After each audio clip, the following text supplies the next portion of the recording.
réservé. Donc merci à ces deux interventions et encore merci beaucoup Léa, bravo. Je vais demander maintenant à André Layeugue, secrétaire général, de nous faire un petit rapport d'activité.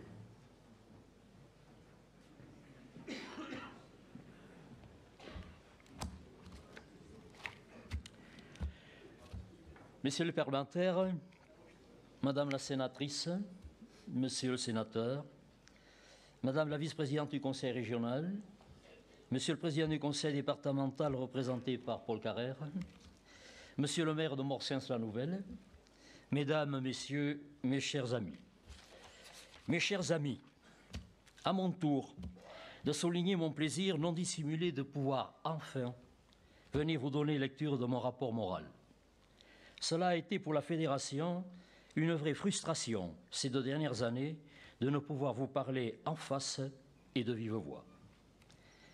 Et qu'il n'en déplaise aux esprits chagrins, tout cela se terminera encore une fois, comme nous y sommes attachés, par un moment de convivialité cher à nos valeurs.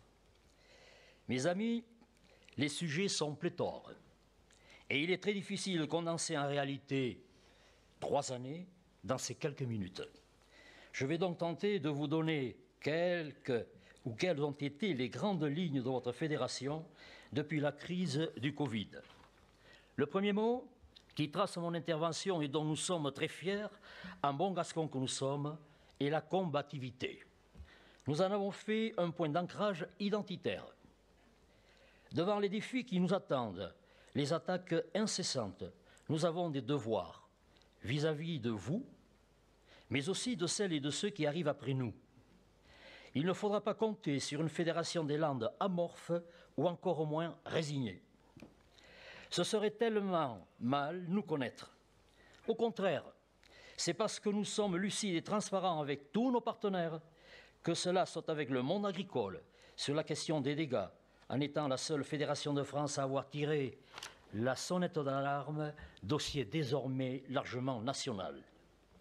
Que cela soit avec les chasseurs traditionnels, avec une réunion en AUC le 26 novembre dernier, où nous avons clairement affiché la couleur, on pourra y revenir plus tard.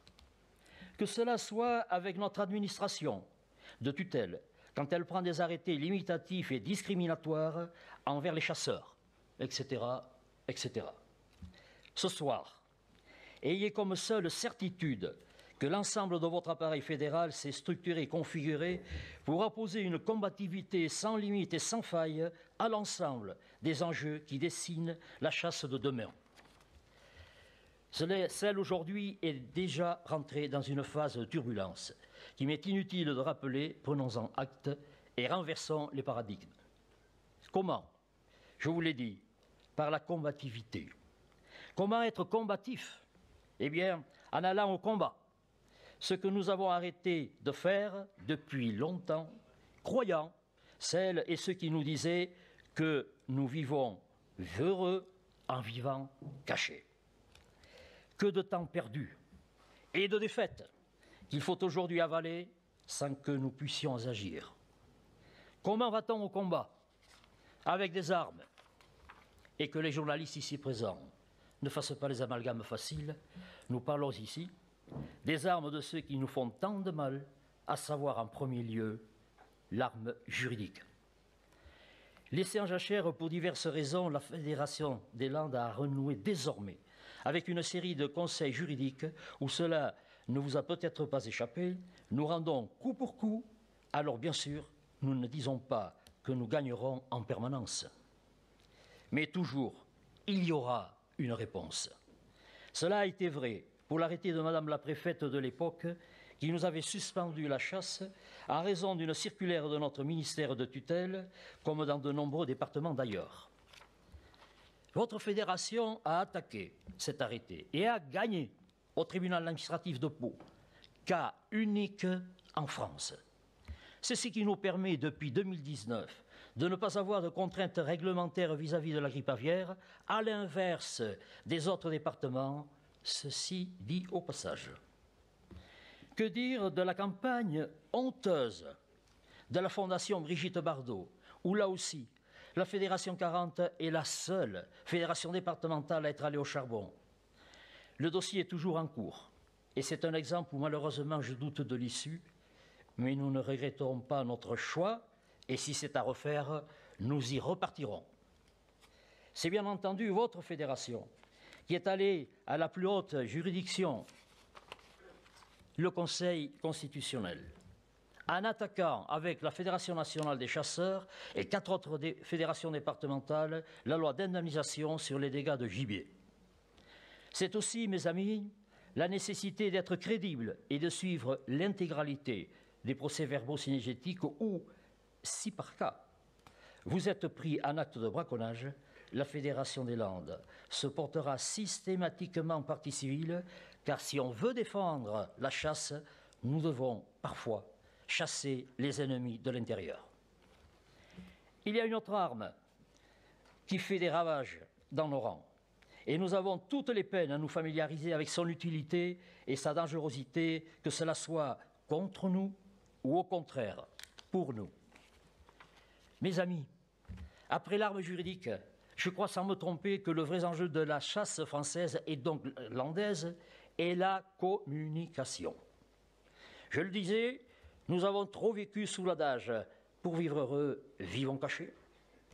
La communication, mes amis, véritable pilier de notre résistance envers ceux qui veulent notre disparition. Depuis le début de la crise sanitaire, votre fédération a démultiplié son audience auprès des différents groupes identifiés, médias, chasseurs, monde agricole, etc.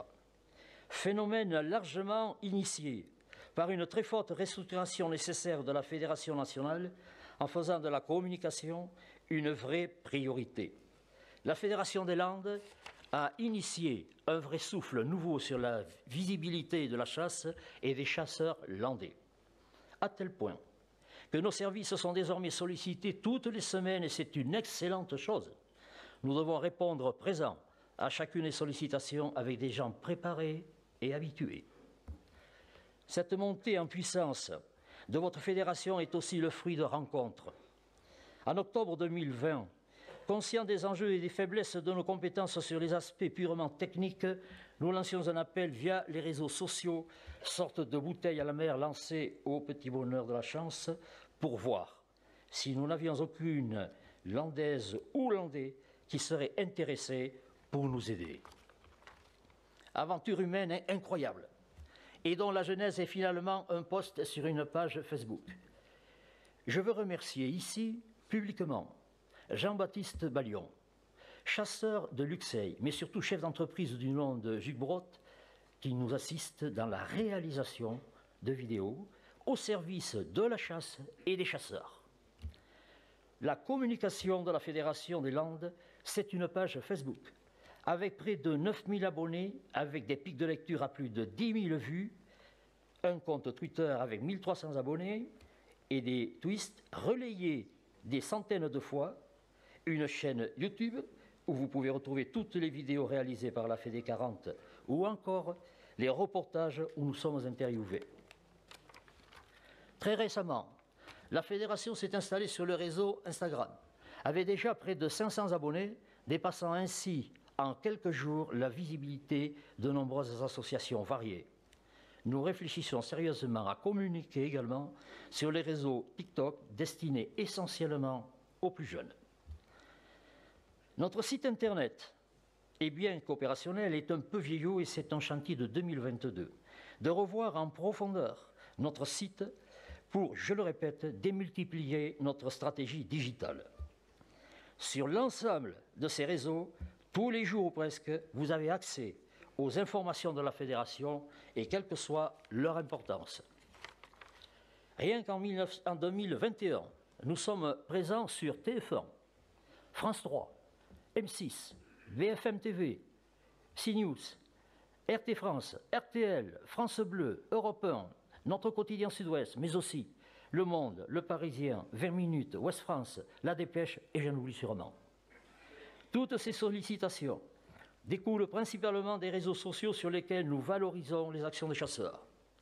Les actions valorisées sont les vôtres, vos travaux du quotidien sur les habitats et les espèces, mais aussi sur des aspects qui dépassent la chasse et je veux saluer ici une action pour laquelle nous sommes très, très fiers de vous. Je pense à cette opération Ukraine, là aussi unique en France, largement relayée dans les médias et dont l'intérêt ne laisse planer aucun doute. Pour celles et ceux qui ne l'ont vu, je vous propose d'écouter le message de Sergei quelques jours avant le départ du camion des Landes. W imieniu Fundacji Rodziny Szeptyckich bardzo dziękujemy za zbiórkę z południowego zachodu Francji wszystkim myśliwym. Ilość zebranych ubrań przekroczyły wszelkie oczekiwania. Z uwagi jednak na to, że wszystkie środki finansowe potrzebujemy tutaj, bardzo byśmy prosili o to, żebyście pozbierali jeszcze więcej pieniędzy na transport, bądź pomogli nam ten transport zorganizować do Polski. Każdy gest jest bardzo ważny w tej chwili dla obrony wolności Ukrainy i wszystkich Europejczyków. Dziękuję, pozdrawiam serdecznie z Polski, Jan Szeptycki. Ainsi comme vous, j'entends parfois qu'on aurait mieux à faire de regarder les réseaux sociaux, mais mes amis, la réalité est que ce n'est même plus un débat. Nous devons être en pointe sur des technologies si nous ne voulons pas subir encore plus la meilleure démonstration qui puisse être faite et le parallèle entre la mission sénatoriale sur la sécurisation à la chasse, où nos opposants ont réussi à capitaliser au niveau national 120 000 signatures en 4 jours, alors que celle lancée au niveau national par la Fédération nationale des chasseurs concernant le financement des associations environnementales obtient aujourd'hui pour plus d'un mois qu'environ 50 000 signatures. Où est la motivation? C'est une carence désastreuse. Je vous invite toutes et tous à soutenir la viralité de la chasse au travers des réseaux sociaux, en faisant très attention aux dérives auxquelles il faut impérativement se soustraire, style commentaires déplacés. Laissons cela aux anti-tout. Toujours sur ce point, et c'est capital, nous commençons à voir les effets de notre stratégie quand ce sont les autres qui parlent de nous. Et je veux aussi saluer ici le travail de dingue que réalisent nos influenceurs de la chasse, même si je crois qu'ils n'aiment pas trop ce terme, par le détricotage permanent de l'actualité anti-chasse. Si je ne devais en citer qu'un, je salue ici le travail étonnant et colossal de Richard Surterre, qui a dû se faire beaucoup d'amis dans les rangs de nos opposants, mais je l'espère, beaucoup plus parmi nous et parmi vous. Soutenez-le en vous abonnant à sa page Facebook. Nous avons vu l'arme juridique, l'arme de la communication. Il en existe encore une qui fait le lien avec les deux précédentes, la politique. Figurez-vous que la Fédération des Landes affiche ici, une nouvelle fois, sa neutralité politique, tant il serait hasardeux de rouler pour un camp quand on sait que la chasse est une définition de la mixité sociale et donc politique. Néanmoins, votre fédération se doit de parler à tous les politiques et vous verrez qu'ils sont aujourd'hui nombreux. Quand je parlais de lien avec les thèmes précédents, nous sommes par exemple la seule fédération à avoir questionné l'ensemble des candidats au régional par la diffusion d'une petite vidéo. On a tous remarqué au passage que seuls les Verts et la France insoumise n'ont pas souhaité répondre. D'ailleurs, de manière assumée, leurs représentants Yannick Jadot et Jean-Luc Mélenchon n'ont pas été invités à l'oral des candidats pour l'Assemblée générale de la Fédération nationale des chasseurs le 22 mars dernier. Lorsqu'on est anti-chasse, pensez-vous que l'on ait quelque chose de sérieux à se dire? Et c'est peut-être à la croisée de l'ensemble de ces chemins que votre fédération est membre fondateur de l'association Esprit du Sud, regroupant un ensemble de sensibilités visant non seulement à défendre, mais à promouvoir notre culture gasconne dans laquelle figurent la chasse, l'élevage, l'agriculture, les jeux tauréens, une langue vivante, une gastronomie enviée mondialement, un bâti endémique, bref, un véritable ADN. Cette association est encore jeune et fragile, mais elle a besoin de militants. Là aussi, prenons 2 minutes pour écouter l'appel à adhésion de Dominique Gracier, président de l'Esprit du Sud 40 et présent ici ce soir parmi nous.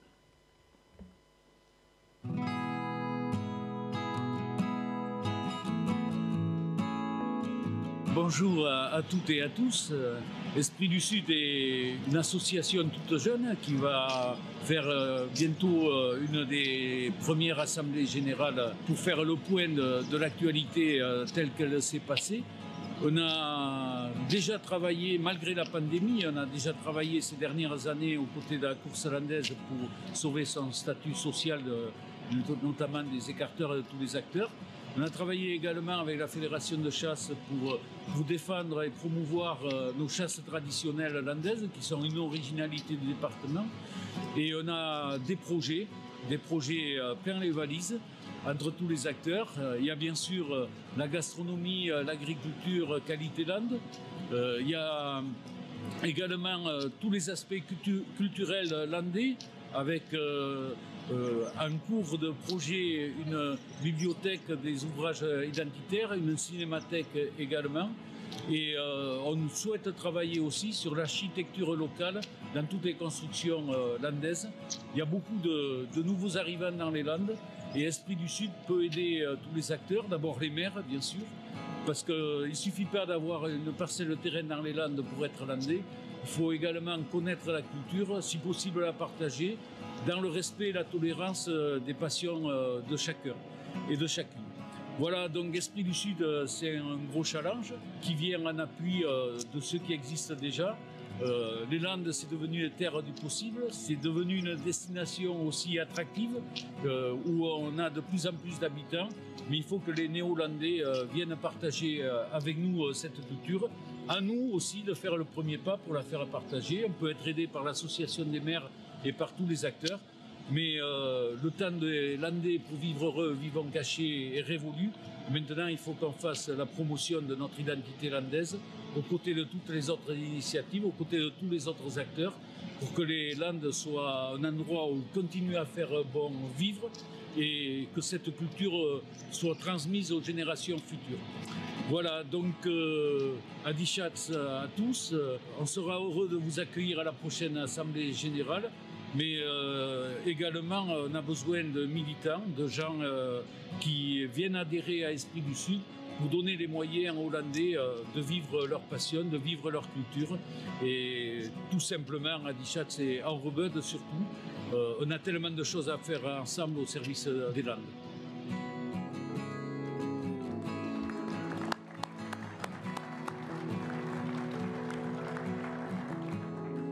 Vous aurez d'ailleurs un aperçu des travaux de cette association tout à l'heure, notamment sur la question de la culture. Voyez-vous, l'ensemble de ces actions, de ces stratégies, finalement de cette politique offensive, mais transparente et respectueuse, me permet de glisser un mot sur le relationnel de la Fédération avec ses partenaires. Le message est clair. La Fédération des chasseurs des Landes défendra l'intérêt de la chasse populaire landaise responsable. Elle le fera dans le respect des perceptions de chacun. La volonté de la Fédération est donc le dialogue qui doit déboucher sur des compromis, mais jamais sur un diktat d'idées. Il est, je crois, assez rare de pouvoir souligner une parfaite coordination des dossiers chasse avec notre administration landaise. Je tiens là aussi à le souligner et à remercier l'ensemble des services pour cette collaboration exemplaire. Ceci étant dit, avec toutes les missions dont l'État s'est déchargé sur les fédérations, je comprends que tout aille mieux pour les services. Mais c'est juste mettre un peu d'ambiance. En effet, je rappelle que votre fédération gère désormais les attributions plans de chasse, la gestion des territoires ACCA, la gestion administrative des ACCA, ce qui impose là aussi une restructuration des équipes. Je fais une parenthèse sur ce sujet pour vous mettre en garde. Souvent, l'ennemi vient de l'intérieur et je trouve cela très regrettable. Sur la question des ACCA, c'est une constante. où ce sont systématiquement les chasseurs qui gèrent le plus de contentieux, pouvant produire de la jurisprudence désastreuse pour le maintien de nos chasses populaires. Je vous demande d'y être attentif pour ne pas avoir à y remédier. À ma connaissance, pour la première fois cette année, nous avons une association landaise qui s'est faite annuler par le tribunal administratif son assemblée générale à cause d'un chasseur. Je trouve cela fâcheux. Soyez très réglementaires dans le fonctionnement de vos associations et pour la tenue de vos assemblées générales. Méfiez-vous de la convenance, parfois mauvaise conseillère. Le temps avance et je dois bientôt conclure. Je ne peux occulter l'essence même du travail de votre fédération. Le travail technique réalisé par une équipe motivée dont le seul but est de vous porter du crédit. Plusieurs événements, dont certains heureux, ont fait que nous ne pouvons vous délivrer le traditionnel rapport d'activité, mais les actions et opérations techniques ne cessent jamais.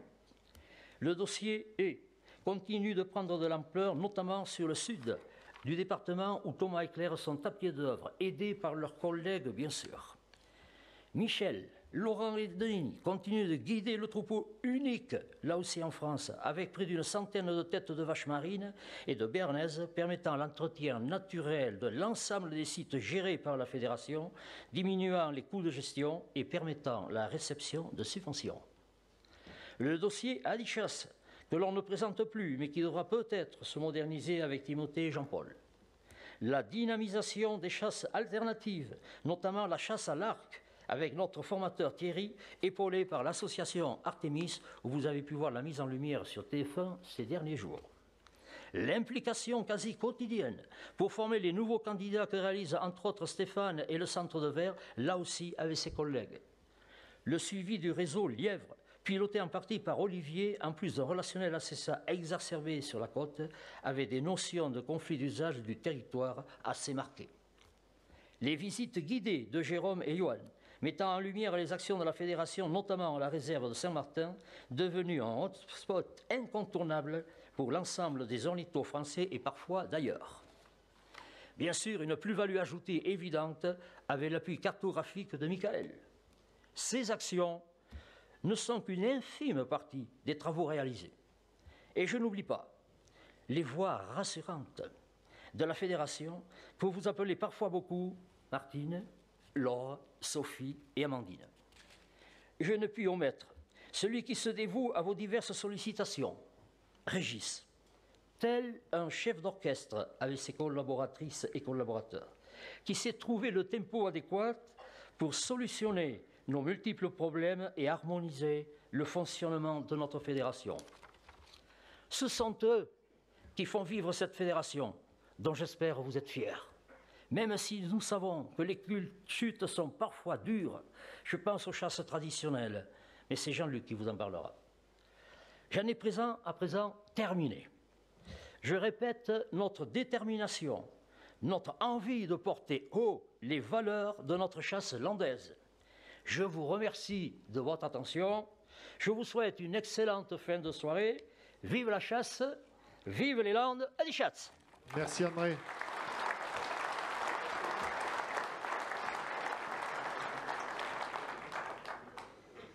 Bon, merci André pour ce brillant rapport.